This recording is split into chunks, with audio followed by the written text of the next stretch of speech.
Sudha's amazing success story, सुधा की अनोखी सफलता की कहानी टुक एन इंटरेस्टिंग टर्न, उसने एक बहुत ही रोचक मोड़ लिया।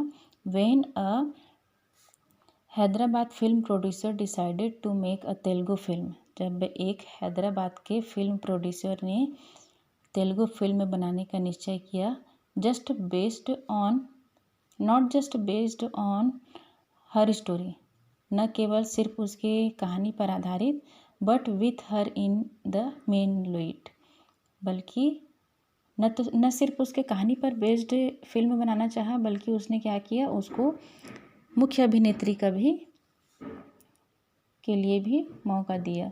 मयूरीज success encourage him to dub the film in Tamil and Malayalam and remake it in Hindi, और मयूरी की सफलता ने उसे तमिल और मलयालम तथा हिंदी में नाचे मयूरी, है ना,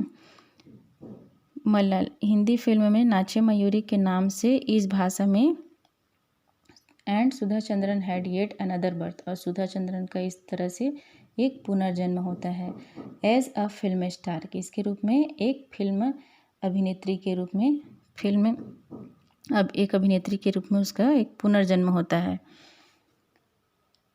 she has since acted in some 3 dozen films, Sudha Chandran ने विभिन्न भाषाओं की 3 दर्जन फिल्मों में अभिनय कर चुकी थी। वो शी हैज़ सिंस है ना, वो कर चुकी थी कितना, 3 दर्जन फिल्मों में, इन सेवरल लैंग्वेज, अलग अलग विभिन्न भाषाओं के 3 दर्जन फिल्मों में उन्होंने अभिनय कर चुका था।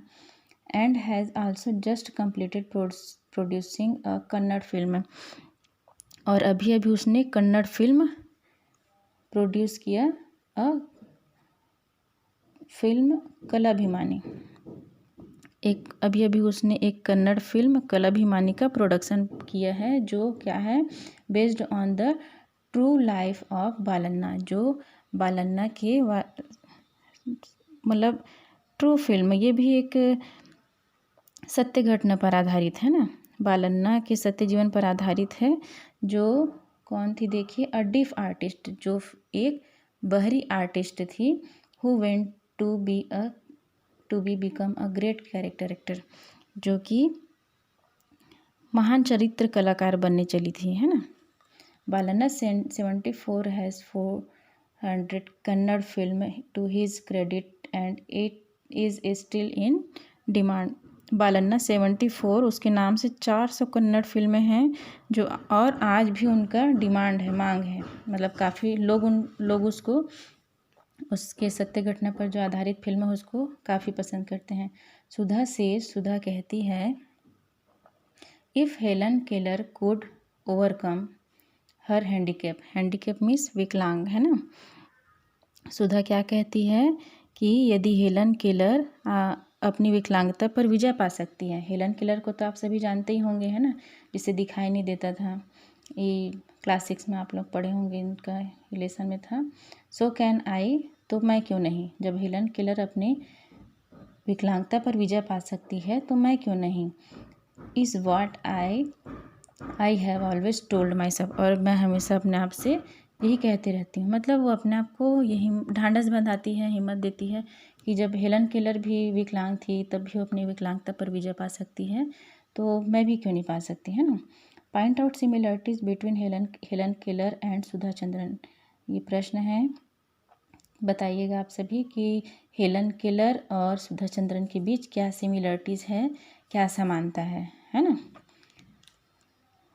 दैट सुधा रिमार्क्स, सुधा विशेष रूप से कहती है, is what she replied to her Indian fans, वो अपने भारतीय प्रशंसकों को क्या जवाब दे, who wrote to her in the thousands after the release of her films, वो अपने भारतीय प्रशंसकों को क्या उत्तर दे जो फिल्म प्रदर्शित होने के बाद उन्हें पत्र लिखते हैं।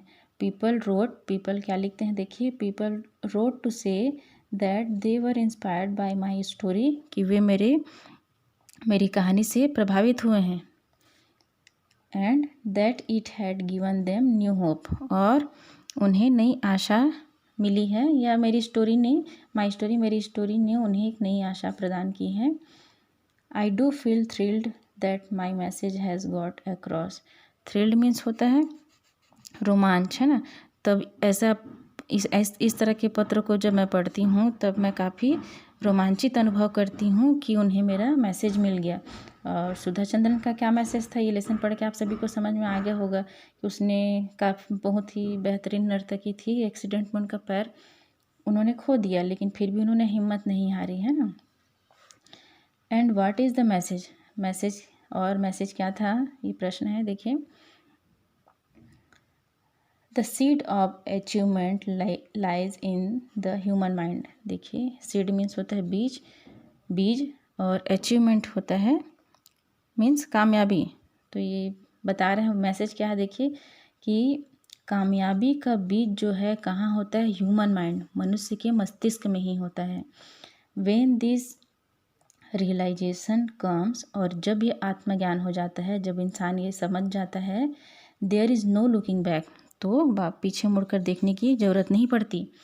Once I decided that my handicap was not going to stop me, और जब मैंने एक बार निश्चय किया कि मेरी विकलांगता मुझे नृत्य करने से नहीं रोक सकती, not going to stop me for dancing, मुझे मेरी जो विकलांगता है ये मुझे डांस करने से नहीं रोक सकती, और वास्तव में वही हुआ, दैट वाज इट, और वही हुआ।